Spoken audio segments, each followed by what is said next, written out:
राधे राधे। जय माता दी।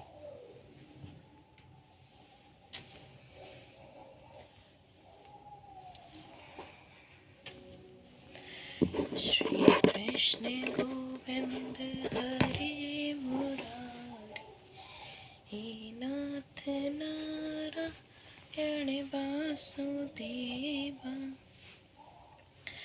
मैंने अपने लास्ट सेशन में कहा था कि मैं जो इसमें इमेजेस हैं उनको अपनी कम्युनिटी में डालूंगी, बट अभी मेरा यूट्यूब कम्युनिटी काम नहीं कर रहा है।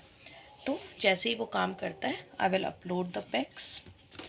ओके, तो आज हम फाइनली शुरू कर रहे हैं श्री भगवद गीता का फर्स्ट चैप्टर। हमने इंट्रोडक्शन पढ़ लिया है और अब हम फर्स्ट चैप्टर शुरू कर रहे हैं। और आज हम फर्स्ट चैप्टर के कम से कम 2 श्लोक हम पढ़ेंगे और समझेंगे, और फिर धीरे धीरे हम आगे बढ़ेंगे।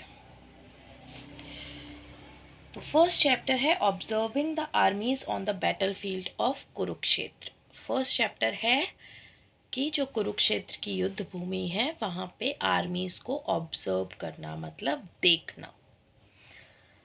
तो पहले किसने देखा, देखते हैं। राधे राधे।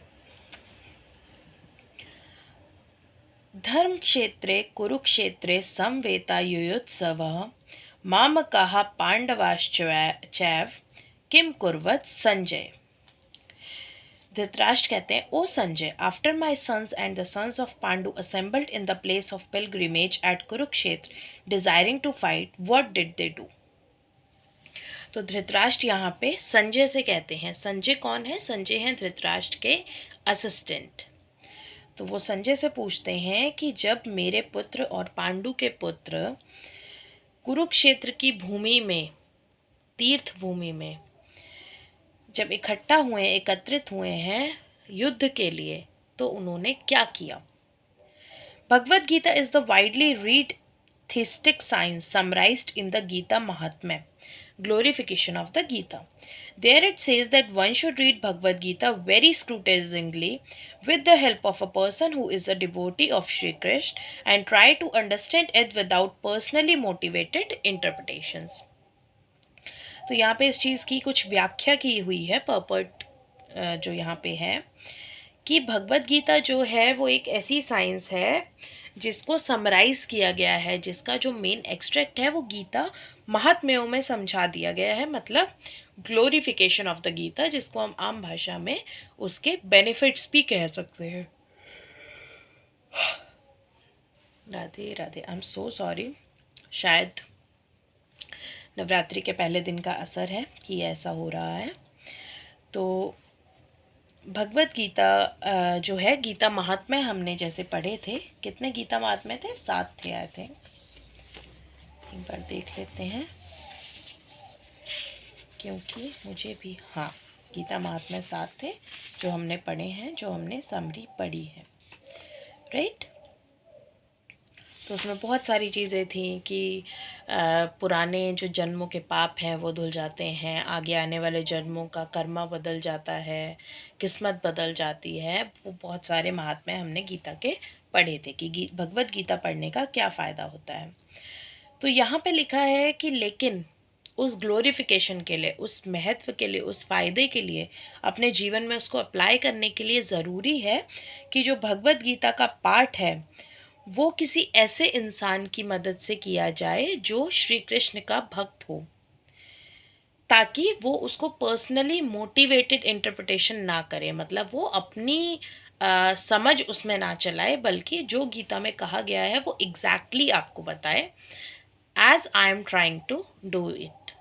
जैसा मैं कोशिश कर रही हूँ कि जैसा जैसा लिखा है वैसा वैसा मैं पढ़ के आपको समझाऊँ, क्योंकि नॉर्मली पढ़ के, समझ के और समझाने वाले तो बहुत अवेलेबल हैं, बट जो सामने से पढ़ के बताएं वो काफ़ी कम है अभी, क्योंकि मुझे भी उतना ज़्यादा कुछ ऐसा नहीं मिला। इसलिए मैंने ये सोचा कि मैं ऐसा कुछ शुरू करूं ताकि एग्जैक्टली क्या लिखा हुआ है गीता में वो भी हम जान सकें और एग्जैक्टली वहीं से समझ सकें। जैसे अभी हम पढ़ रहे हैं, अभी मैंने इंट्रोडक्शन पढ़ा, गीता अभी पढ़ रही हूँ, तो समझ आ रहा है कि जो श्लोक्स हैं, वो जो हम सुनते हैं कि गीता में कहा गया है, वो कहीं ना कहीं किसी ना किसी श्लोक की कुछ चंद लाइंस, चंद वर्ड्स हैं, लेकिन वो पूरा पूरा जो श्लोक है वो पढ़ने में भी काफ़ी कठिन है। कठिन तो नहीं कह सकते, मतलब थोड़ा सा ज़्यादा है, कठिन है।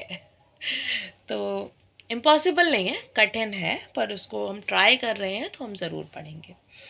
तो यहाँ पे वही चीज़ व्याख्या की गई है कि हमें जो भगवत गीता है वो ऐसे किसी इंसान से सुननी चाहिए जो श्री कृष्ण में जिसकी भक्ति हो, क्योंकि वो उसमें अपना दिमाग लगा के इंटरप्रेट नहीं करेगा, वो वही बताएगा जो श्री कृष्ण ने कहा है। The example of clear understanding is there in the Bhagavad Gita itself, in the way the teaching is understood by Arjuna, who heard the Gita directly from the Lord. और इसका सबसे बड़ा एग्जाम्पल भगवत गीता में ही दिया हुआ है कि जो अर्जुन है, हालांकि वो बहुत बुद्धिमान थे, लेकिन फिर भी उन्होंने भगवत गीता को वैसे ही सुना और समझा जैसे कि श्री कृष्ण ने उनको समझाया। If someone is fortunate enough to understand the Bhagavad Gita in that line of disciplic succession without motivated interpretation, then he surpasses all studies of Vedic wisdom and all scriptures of the world. अब यहाँ पे लिखा है कि अगर कोई इंसान गीता को इस तरह से डिसिप्लिक सक्सेशन में लेता है, मतलब जैसा जैसा कहा गया है वैसा वैसा ही उसको समझता है, जैसे अर्जुन ने समझा था, पार्थ ने समझा था, श्री कृष्ण ने जब समझाया था, माधव ने जब समझाया था। श्री कृष्ण अर्जुन को पार्थ कहते थे और पार्थ श्री कृष्ण को माधव कहते थे दोस्ती में, क्योंकि वो एक दूसरे के दोस्त भी थे। और एक चीज़ और भी है कि जो अर्जुन थे वो श्री कृष्ण की बुआ के पुत्र भी थे, तो उनके कज़न ब्रदर भी थे, राइट। तो अगर कोई ऐसे पढ़ता है, हम बात कर रहे थे कि अगर कोई ऐसे समझता है जैसे अर्जुन ने समझी, तो क्या होता है कि इसका मतलब है कि उसको सारे वेदों का ज्ञान एक ही बार में हो जाता है। मतलब भगवत गीता जो हम बार बार कह रहे हैं कि एसेंस है, इसमें सारे वेदों का जो ज्ञान है वो समाहित है, अगर इसको बहुत अच्छी तरीके से पढ़ा, समझा और सुना जाए। One will find in the Bhagavad Gita all that is contained in other scriptures, but the reader will also find things which are not to be found elsewhere. Bhagavad Gita में वो सब तो है ही जो और वेदों में लिखा हुआ है, लेकिन भगवत गीता में काफ़ी चीज़ें ऐसी भी हैं जो कहीं और नहीं मिलेंगी। इसलिए भगवत गीता का पाठ करना चाहिए, इसको सुनना चाहिए, और इसलिए भगवत गीता की इतनी इम्पोर्टेंस है, इतनी ग्लोरी है। That is the specific standard of the Gita, और यही गीता का स्टैंडर्ड है। It is the perfect theistic science because it is directly spoken by the supreme personality of Godhead Lord Shri Krishna. ये कम्प्लीटली जो है, परफेक्टली जो है, वो दैविक साइंस है, क्योंकि ये स्वयं परमात्मा श्री कृष्ण ने कही है। The topics discussed by Dhritarashtra and Sanjay as described in the Mahabharata form the basic principle for this great philosophy. जो टॉपिक्स धृतराष्ट्र और संजय के डिस्कशन चल रहे हैं, जैसे अभी धृतराष्ट्र ने संजय से पूछा कि क्या चल रहा है वहाँ पे, तो वो जो टॉपिक्स हैं वो गीता का बेस है जो महाभारत में हो रहा है।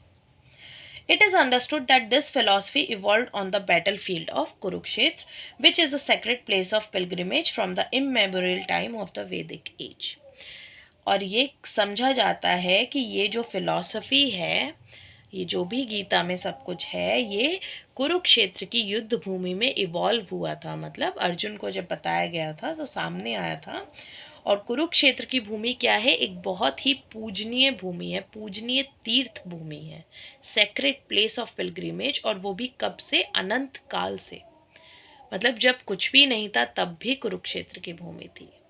जैसे अभी भी कहा जा रहा है और कहा जाता है कि सब कुछ ख़त्म हो जाएगा जब कलयुग का अंत आएगा, लेकिन काशी नहीं ख़त्म होगी।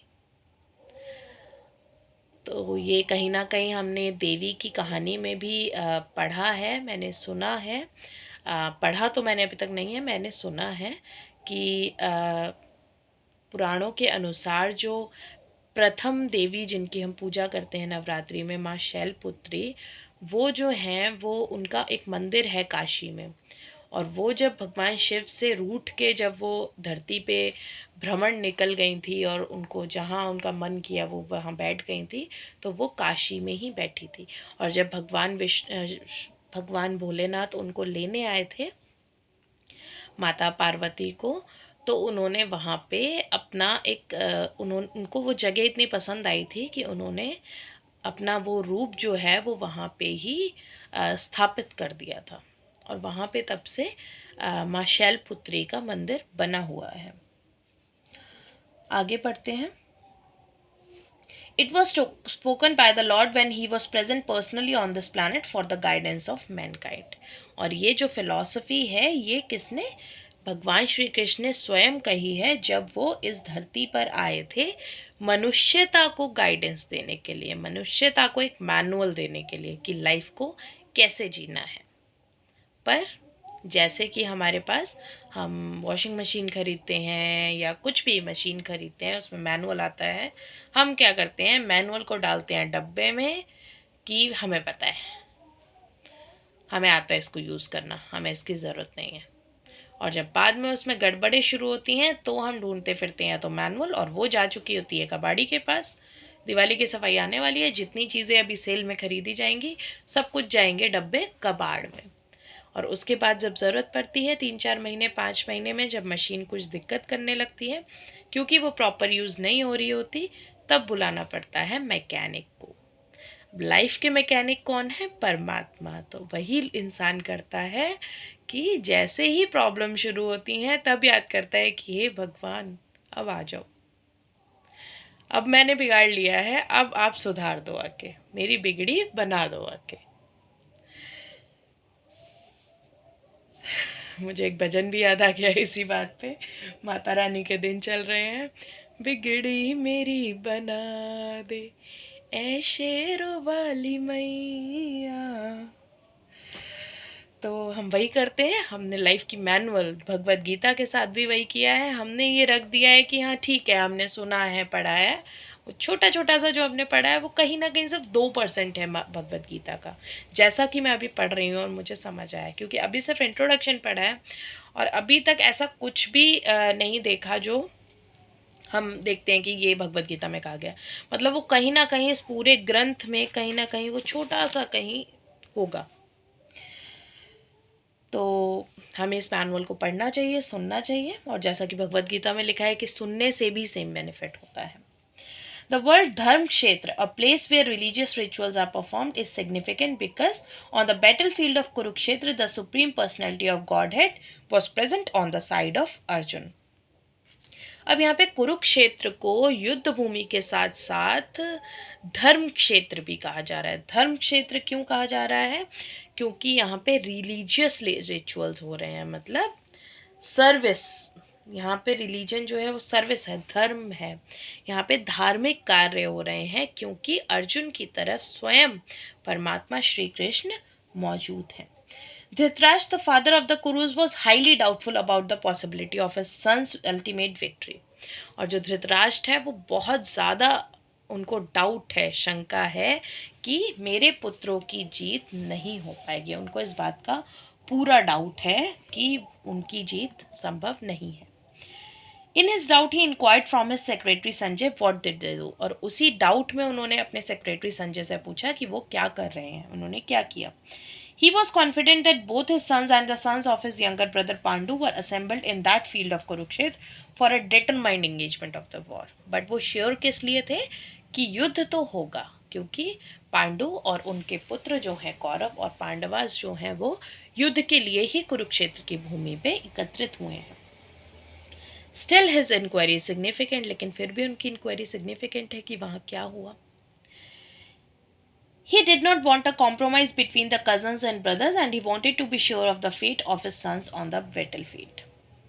वो नहीं चाहते थे कि उनके कज़न्स मतलब पांडु बेदोर है ना, और उनके भाइयों में कोई भी ऐसा कॉम्प्रोमाइज़ हो और वो अपने पुत्रों की किस्मत के लिए कि आगे क्या होने वाला है उसके लिए थोड़ा श्योरिटी चाहते थे कि वहाँ क्या चल रहा है. Because the battle was arrange to be fought at Kurukshetra which is mentioned elsewhere in the Vedas as a place of worship. Even for the denizens of heaven, Dhritarashtra became very fearful about the influence of the holy place on the outcome of the battle.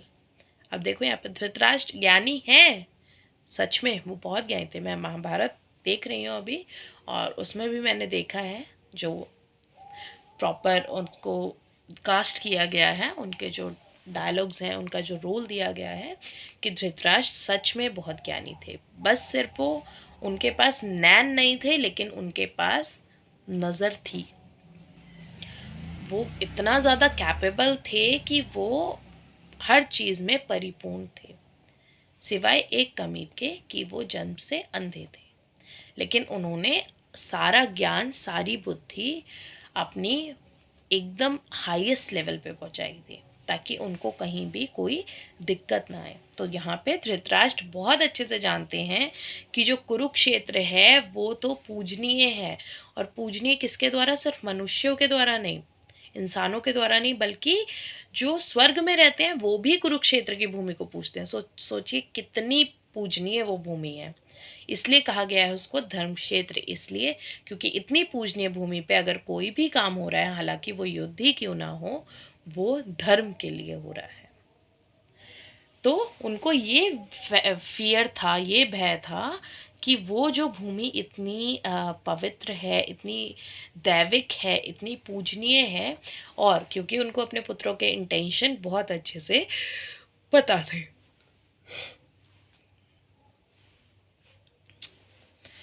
भगवान जी, छोड़ना नहीं है, पढ़ना है. आज ज़्यादा late हो गया.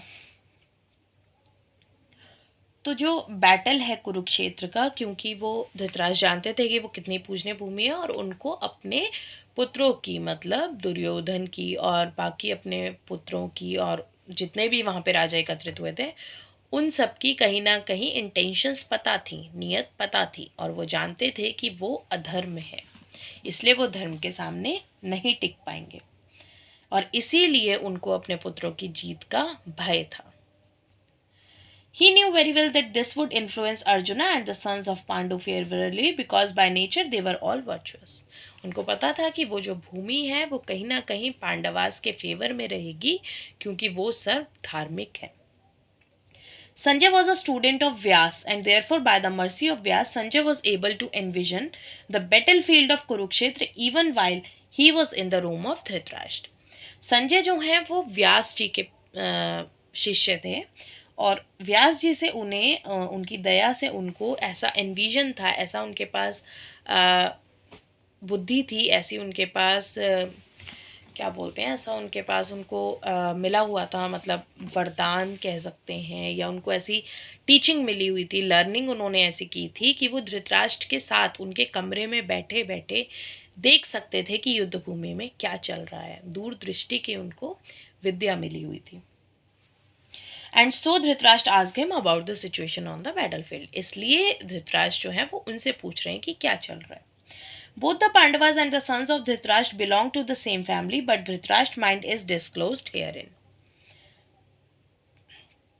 अब देखिए यहाँ पे धृतराष्ट्र ने क्या बोला, मेरे पुत्र और पांडु के पुत्र, राइट. तो क्योंकि पांडव के पुत्र जो हैं और जो धृतराष्ट्र के पुत्र हैं वो सब एक ही परिवार के हैं, सब कुरुवंश के हैं, लेकिन यहाँ पे धृतराष्ट्र का जो दिमाग है वो डिस्क्लोज हो गया, क्योंकि धृतराष्ट्र कहीं ना कहीं पांडु को अपना परिवार नहीं मानते थे, वो उनको अलग कर चुके थे. He deliberately claimed only his sons as Kurus. और उन्होंने जानबूझकर सिर्फ अपने पुत्रों को कुरुस कहा. And he separated the sons of Pandu from the family heritage. उन्होंने अपने वंश से पांडु के पुत्रों को अलग कर दिया. One can thus understand the specific position of Dhritarashtra in his relationship with his nephews, the sons of Pandu. और यहाँ पे बहुत अच्छे से समझ आता है कि धृतराष्ट्र का अपने भतीजों के साथ, पांडु पुत्र के साथ, पांडवास के साथ उनका कैसा रिलेशन रहा होगा. As in the paddy field, the unnecessary plants are taken out, so it is expected from the very beginning of these topics that in the religious field of Kurukshetra, where the father of religion Sri Krishna was present, the unwanted plants like Dhritarashtra, son Duryodhan, and others would be wiped out, and the thoroughly religious persons, headed by Yudhishthir, would be established by the Lord.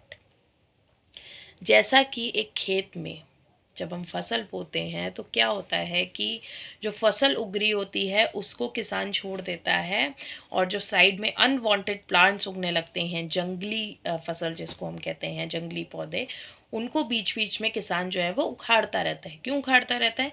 क्योंकि एक तो वो बहुत जल्दी बढ़ते हैं, right? तभी कहते हैं कि नेगेटिविटी बहुत जल्दी बढ़ती है.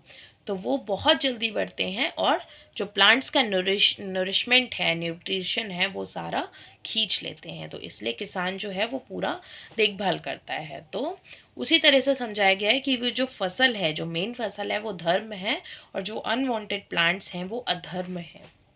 तो उस युद्ध भूमि में, उस धर्म क्षेत्र में, उस पवित्र कुरुक्षेत्र की युद्ध भूमि में धर्म के सामने अधर्म नहीं टिक सकता. और वो भी जब श्री कृष्ण, जो धर्म के परम पिता हैं, वो जब वहाँ मौजूद हैं, तो उनके सामने तो अधर्म नहीं टिक सकता. तो यहाँ पे ये चीज़ पहले ही धृतराष्ट्र के मन में कहीं ना कहीं क्लियर है कि जब श्री कृष्ण वहाँ मौजूद हैं और पवित्र युद्ध भूमि कुरुक्षेत्र जैसी है, तो उनके जो पुत्र हैं वो नहीं बच पाएंगे. This is the significance of the words Dharm Kshetra and Kurukshetra apart from their historical and Vedic importance.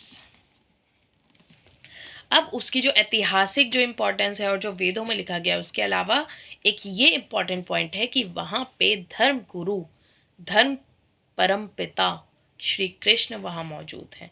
तो वो धरती वैसे ही धर्म क्षेत्र बन जाती है. और अभी तक वो क्या थी? कुरुक्षेत्र, क्योंकि कुरुस के अंडर वो आती थी, राइट? बट अब वो धर्म क्षेत्र बन चुकी है, क्योंकि सिर्फ नाम देने से कुछ भी उसकी जो क्वालिटी है, उसका जो नेचर है, वो नहीं बदल सकता, राइट? जैसा कि कहते हैं कि कांटों को आप कितना भी सजा के उसके ऊपर कलर करके फूल जैसा उसको बना के रख दोगे, बट कांटा काटा ही रहेगा, वो फूल नहीं बनेगा, वो चुभेगा ही चुभेगा. अगला श्लोक पढ़ते हैं. दृष्टा तु पांडवानिकम व्यूठम दुर्योधनस्तदा आचार्य मोपसंग में राजा बचन मब्रवीत. संजय कहते हैं, ओ राजन, after looking over the army arranged in military formation by the sons of Pandu, King Duryodhan went to his teacher and spoke the following words.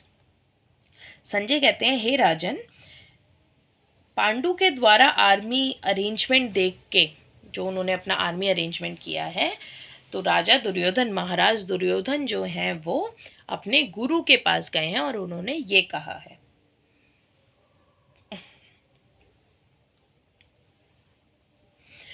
तो यहाँ पे हम व्याख्या पढ़ते हैं. Dhritarashtra was blind from birth. Dhritarashtra जो थे वो जन्म से अंधे थे. Unfortunately he was also bereft of spiritual vision. और बदकिस्मती से उन्होंने अपने स्पिरिचुअल विजन को नहीं बढ़ाया था. उन्होंने नॉलेज ली, उन्होंने ज्ञान लिया, उन्होंने सब लिया, लेकिन सब किस लिए? सिर्फ मटीरियलिस्टिक, जैसे हम अभी तक पढ़ते आ रहे हैं कि मटीरियल क्वालिफिकेशन और स्पिरिचुअल क्वालिफिकेशन. तो धृतराष्ट्र जो थे वो मटीरियली क्वालिफाइड थे, हाईली क्वालिफाइड थे, but spiritually he was lacking. He knew very well that his sons were equally blind in the matter of religion. और वो जानते थे कि धर्म के मामले में उनके पुत्र भी अंधे हैं, उनको भी धर्म के बारे में कुछ नहीं पता. And he was sure that they could never reach an understanding with the Pandavas who were all pious. और वो बहुत अच्छे से जानते थे कि पांडवास के साथ उनकी सोच समझ कभी भी नहीं मिलेगी, क्योंकि जो पांडवास हैं वो बचपन से ही धार्मिक रहे हैं, धर्म की राह पर चलने वाले रहे हैं. Still he was doubtful about the influence of the place of pilgrimage, and Sanjay could understand his motive in asking about the situation on the battlefield. लेकिन फिर भी वो डाउटफुल हैं. अभी उन्होंने इतना सब कुछ कह दिया, यहाँ पे लिखा है कि धृतराष्ट्र जानते हैं कि वो भूमि जो है वो बहुत पूजनीय है, श्री कृष्ण वहाँ पे मौजूद हैं, तो उनको एक तरफ क्लियर भी है कि उनके बच्चों की जीत नहीं होगी, लेकिन फिर भी कहीं ना कहीं पुत्र मोह में वो जानना चाह रहे हैं, वो डाउटफुल है कि शायद ऐसा हो जाए, क्या पता कुछ कम पड़ जाए। और संजय उनका मोटिव बहुत अच्छे से समझ रहे हैं कि ये क्वेश्चन वो क्यों कर रहे हैं। Sanjay wanted therefore to encourage the despondent king and thus assured him that his sons were not going to make any sort of compromise under the influence of the holy place. और संजय जो है वो महाराज को हौसला देना चाह रहे थे, उनको उनकी हिम्मत बढ़ाना चाह रहे थे, इसलिए उन्होंने कहा कि उनके जो पुत्र हैं वो उस युद्ध भूमि में, उस धर्म क्षेत्र में कोई भी कॉम्प्रोमाइज़ नहीं करेंगे, उस होली प्लेस का इन्फ्लुएंस खुद पे नहीं पड़ने देंगे, उस पूजनीय धरती का इन्फ्लुएंस खुद पे नहीं पड़ने देंगे और अपने विचार पे, अपने डिसीजन पे वो अडिग रहेंगे। Sanjay therefore informed the king that his son Duryodhan, after seeing the military force of the Pandavas, at once went to the commander-in-chief Dronacharya to inform him of the real position. इसलिए संजय ने उनको बताया कि जो दुर्योधन हैं उनके पुत्र, वो पांडवास की सेना देखने के बाद कमांडर इन चीफ अपने गुरु द्रोणाचार्य के पास गए हैं, उनको एक्चुअल पोजीशन बताने के लिए और उनसे गाइडेंस लेने के लिए। He was therefore quite fit to be a politician. अब यहाँ पे जो दुर्योधन है, although Duryodhan is mentioned as the king, he still had to go to the commander on account of the seriousness of the situation. He was therefore quite fit to be politician. हालांकि जो दुर्योधन है उनको राजा कहा जा रहा है, लेकिन वो राजा है नहीं, वो नेता है। क्योंकि जैसे ही उन्होंने देखा कि सिचुएशन कुछ अनफेवरेबल है, क्योंकि उन्होंने नहीं सोचा था कि पांडवास के पास इतना आर्मी, इतना अरेंजमेंट होगा, उनको तो यही घमंड था कि हम 100 कौरव हैं और हमारे साथ इतने सारे राज्यों की सेना शामिल है, और उन्होंने श्री कृष्ण की नारायणी सेना भी मांग ली थी। तो जब उन्होंने देखा कि पांडवास ने स्टिल अपना मिलिट्री अरेंजमेंट बहुत अच्छा किया है, वो सीधे पहुंच गए अपने गुरु द्रोणाचार्य के पास, क्योंकि वो एक, अब यहाँ पे है कि वो राजा कम पॉलिटिशियन ज़्यादा है। राजा कौन होता है? जो सिचुएशन देख के उस अकॉर्डिंग डिसीजन लेता है, पर ये पॉलिटिशियन निकले क्योंकि इन्होंने डिसीजन पहले ही लिया हुआ था कि पांडवास की आर्मी इतनी होगी और ये ऐसा ऐसा करेंगे। अब जैसे ही उन्होंने सिचुएशन बदली देखी, वो आ गए वापस, जैसा कि नेता करते हैं। जब उनको लगता है कि हाँ मैंने ये करना है, मैंने जीतना है और ये सब होना है, तो वो खुलेआम सबके सामने मीडिया बुला के सब कर देते हैं। और जैसे ही थोड़ा सा अगेंस्ट जाता है, पोल आउट होता है और निकलता है कि शायद इनके जीतने के चांसेस हैं, वो गायब हो जाते हैं। He became underground. और फिर निकल के आते हैं विचार विमर्श करने के बाद कि अब क्या किया जाए। He was therefore quite fit to be a politician, but Duryodhan's diplomatic veneer could not disguise the fear he felt when he saw the military arrangement of the Pandavas. लेकिन दुर्योधन का जो डिप्लोमेटिक विनेर है, मतलब जो उन्होंने चाल चलने की कोशिश की है, पॉलिटिशियन जो वो बने हैं, डिप्लोमेटिक जो उन्होंने अपना नेचर दिखाया है, वो ये सच नहीं बदल सकता कि पांडवास की मिलिट्री देख के, उनका अरेंजमेंट देख के कहीं ना कहीं जो दुर्योधन है उनके मन में भय उत्पन्न हो गया है, वो डर गए हैं। तो अब वो गुरु द्रोणाचार्य से आगे क्या कहते हैं ये हम पढ़ेंगे कल। तो आज हम इतना ही जानते हैं, और यहाँ पे भी बहुत कुछ है जानने के लिए।